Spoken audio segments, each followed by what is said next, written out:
Di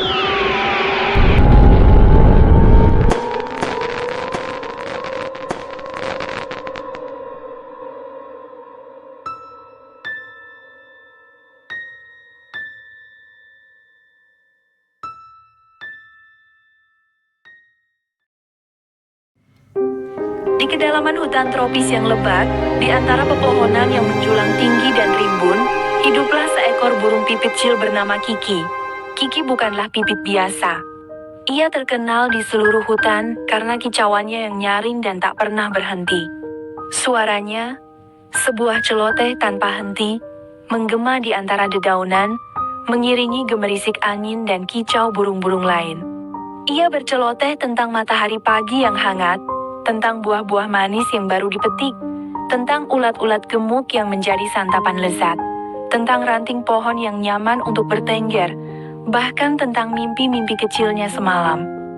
Tak ada yang luput dari celotehan Kiki. Burung hantu tua yang bijaksana pun pernah menegurnya. Kiki, suaramu terlalu keras dan tak pernah berhenti. Istirahatlah sedikit, dengarkan juga suara hutan ini. Namun, Kiki hanya menjawab dengan celoteh panjang lebar tentang kebijaksanaan burung hantu dan betapa ia sangat menghargai nasihatnya, tanpa sedikit pun mengurangi volume atau kecepatan kicauannya. Suatu hari, seekor monyet kecil bernama Jali jatuh dari pohon tinggi. Kakinya terluka parah. Kiki, yang sedang berceloteh tentang keindahan bunga anggrek, melihat kejadian itu. Ia langsung berhenti berceloteh ketika melihat Jali kesakitan. Untuk pertama kalinya dalam hidupnya, Kiki terdiam. Ia terbang mendekati Jali dan dengan suara pelan, ia menghiburnya. Ia bercerita tentang hutan, tentang teman-temannya, dengan suara yang lembut dan penuh empati. Suara yang sangat berbeda dari biasanya. Jali terharu mendengar suara Kiki yang tenang dan penuh kasih sayang.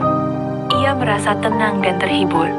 Kiki pun tetap berada di samping Jali, menghiburnya sampai bantuan datang.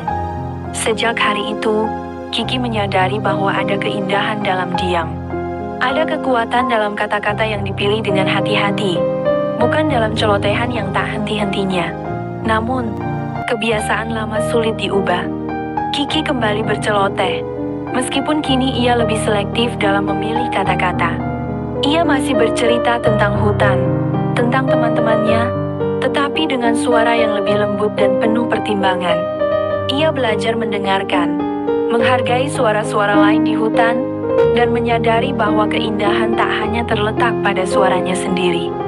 Suatu sore, saat matahari terbenam di balik pepohonan, Kiki bernyanyi dengan keras untuk merayakan keindahan senja. Ia bernyanyi dengan penuh semangat, suaranya menggema di seluruh hutan. Namun, tiba-tiba suaranya serak. Ia mencoba bernyanyi lagi, tetapi suaranya hanya keluar sebagai bisikan pelan. Kiki kehilangan suaranya. Keheningan menyelimuti Kiki. Ia tak bisa lagi berceloteh, tak bisa lagi bernyanyi.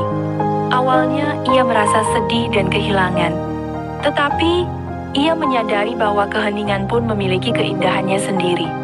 Ia belajar mendengarkan dengan lebih saksama, menikmati keindahan hutan tanpa suara celotehannya. Ia belajar menghargai setiap momen, setiap suara, setiap hembusan angin. Meskipun suaranya hilang, Kiki tetap menjadi bagian penting dari hutan dengan caranya sendiri. Kisah Kiki menjadi legenda di hutan.